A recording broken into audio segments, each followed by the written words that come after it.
that sorts of stuff. Okay, folks, it's 11. I think we can call the meeting to order now. We went around the table for the last meeting and introduced ourselves, but Jim Solder is new since then. Jim is chair of the Transportation Committee of the McLean County Board and vice chair of the board, I believe. Yeah, I'm on the county board and I'm chairman of transportation. I don't think I've ever been referred to as new before, but anyhow, I've attended a few times in person, generally by Zoom, but today was one of the few days that was busy and I was out getting cold anyhow, so I thought I might as well get a little cooler. So Glad you're here, Jim. anyhow, I'm moving my coat out for the meeting. It's okay. Okay, and I saw the attendance sheet go around, so we have the attendance We nailed have down. attendance and we have a quorum. Was there any public comment for this meeting? None requested, no one has appeared that we're aware of, so. Okay, thank you, Jen. You've all had a chance to read the minutes of the last meeting. I call for a motion to approve those minutes. So moved. Okay, seconded, moved and seconded. Any discussion? All in favor? Aye. Opposed? Hearing none, the minutes are approved. So we'll go right on into item 5, which is action items. Action items 5 through 11, actually, and I think I'll start with you, Bob, if we could. Okay, we had a number of items that were carried over from FY22 to FY23, and then we had some updates to the description and the funding. And then on the spreadsheet, I left some blanks. So K030, the project location is US 51 business. And on Y089, the location is US 150 Morrissey Avenue. And the limits would be Oakland Avenue to Veterans Parkway in Bloomington. And I'm going to confirm those when I get back to the office with our reports, and I'll let you know if there's anything different, but it shouldn't be. Mm-hmm. And the one other thing was the College Avenue corrected Oh, correctly. yeah. And then on K030, we have one in beginning at College Avenue. Well, that's been changed to begin at Gregory Street, Bowl Street, and Normal.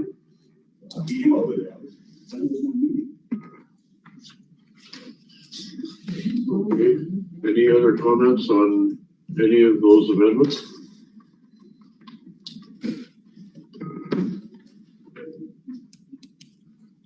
Hearing none, that takes care of really all of the actions down to number 11. If there's no more that need discussion, I think as the tech committee did, we can approve all of these in one motion. So I'll call for a motion to approve the amendments 5 through 11. So moved, the seconder, seconded Jim Solder. All in favor? Aye. Opposed? The motion's approved. Item number 12, review of administrative modifications. Who speaks to that? Jim? And just very quickly, on that same spreadsheet that we've been looking at for the amendments, there's a list of things that are designated as administrative modifications. It's a change that doesn't really require an amendment. And this is just a reminder of how we do. Nothing, no action needs to be taken by either committee with respect to those. Okay, thank you, Jen. Next, James Kite. Would you introduce yourself, James, and talk to us about the review that you've done? Sure. I'm James Kite. I'm with the Federal Highway Administration. I'm all of their duties as a sign guy for some of this, and I'm professionally in the realty side of things. I oversee the realty programs, but collateral duties with retirements and stuff. JD used to oversee, for those that may remember JD Stevenson. I inherited Bloomington, gleefully, by the way. So, Decatur and Springfield MPOs. As part of our stewardship and oversight philosophy, one of the things that we do is a quadrennial type of review of our MPOs. Now, we have some that are mandated every year with our certification type reviews that we do our TMAs and those type of things, the bigger MPOs. But every quadrennial we'll look and we'll try to have conversations. And several months ago, I was able to sit down with Ray and Jennifer, and along with my team leader, Chris Hall, and another planner in our office, Tracy, who many of y'all are familiar with. And we just had a conversation, which is usually our goal, is to just kind of talk about how things are going, what are some improvement areas that we could probably discuss. We sent out a questionnaire that MPO sent back to us. And as part of that, it was more of a follow-up conversation. They submitted their documents, the 2045 LRTP was submitted, Civil Rights Plan, their ADA transition plan, those type of documents that are on public participation plan. So we take a look at those and then we just have a follow-up conversation. Overall, we are proud to say that the MPO is very strong. It's very well managed, and but as I say that, as you know, with any type of review, there's always opportunities, I call them, and we have provided some recommendations in those. Overall, I believe there's possibly 22 in different sections throughout the whole report, but a combined 22 type of recommendations that we're offering. And I won't go through all those for the excessive time, but some of the key highlights for that is mostly is public involvement, public engagement side is what we are majorly emphasizing for this particular review, is how are we positioned to better engage public participation, public input at these type of meetings. Ryan and I were at a conference recently, and Ray was there too, and some of the participants there, they didn't kind of know what an NPO was. And they're activists, they're people that are informed on different things. But part of that education, one of the philosophies and combinations I had regarding public engagement is Ray's philosophy, and Jen backed this up in a very eloquent way, is we go where they are. And that's part of a lot of the engagement, is while you want them to be here at these type of public meetings, work schedules, those type of things is very difficult for the average professional or average person that may have impacts input on these type of things. So Ray, they would go to farmers markets, they would go to different types of activities to get that public involvement, and that's the key. They had almost 1,000 comments on the latest long-range transportation plan, and that's a big kudos to them for doing that engagement. Are there other ways that we can engage the public, as far as educating what great work that you're doing, the planning studies on safety, the planning studies on other types of programs, making people aware of how these type of things do impact their lives and that their input is valuable. And it's not just the corporate partners that are part of this, it's the public is needing to see the benefit. And that's the other side of the recommendation is we get all these studies, we get all these plans, but what is the implementation side of this? What's the public really seeing of value, of the benefit of studying it, but how are we putting that into practice? And one of the things that, one of the kudos to, is they're going after this Safe Systems for All funding right now. to help implement your safe zero plan of your safety plan action plan that you develop. And, your local roads safety plan, that's something that you partnered with us and IDOT to help develop. So McLean County is really positioned well to activate a lot of the funding that's out there. And you have an executive director that's not afraid, and he's been successful at going after a lot of these funding sources, from SPR increases in SPR funding. You got the RACE grant. You're positioned really well here in Illinois. You're literally in central Illinois. You're here, right here in the middle part. You have all these interstates that intersect here. You got Rivian. You got all these opportunities that are there with the freight corridors. There's freight money. There's all these type of opportunities that are there, and just helping to go after those through some of these action plans, some of these studies that will just add value to your application if you're applying for some of this or two. So I would encourage you to utilize the staff here to help make that extra step. That extra set of data may be the thing that puts you over the top in a competitive type of world of going after these federal dollars and these discretionary grants. One of the things is the website. We had to dig deep oftentimes to try to find, and I'm acting as the public, so I'm trying to go in and find the long range plan, or I'm trying to go in and find your civil rights plan or whatever. And that's probably the biggest thing we had the conversation on. And there's SPR funding. I mean, there's different types of pots of money right now with the state. It's got a lot of planning funds available that could go into these type of activities that would streamline and help the public. I mean, you have these touch points that people can see, data points on, some equity analysis and some other stuff that I've seen with these dashboards, but it's adding value. How's that presenting a value to the public? So, and how can they find some of these documents to, so that's kind of the thing. I mean, there's a litany of other parts that I won't get into because I don't want to bore you too much with some of that, but I will just say overall, we were really pleased with the conversation that we had and the openness to receive these recommendations and making the improvements to just making this area that much of a greater to the people that pay our salaries, right? I mean, the people that help support us and help us to make their lives better.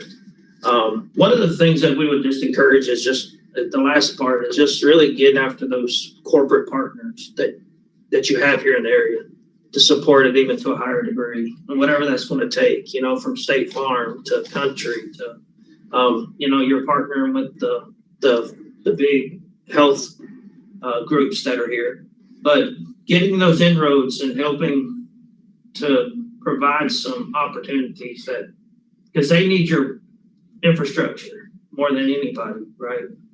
And the impacts that are happening on your infrastructure is they're having to pay out those sums to whoever, right? So, so just trying to find a way to get them involved and invested in a way that's beyond what they currently are investing. But with that, I'll kind of open up for questions if you have any questions or comments. But that's overall what I think what you'll find in the report.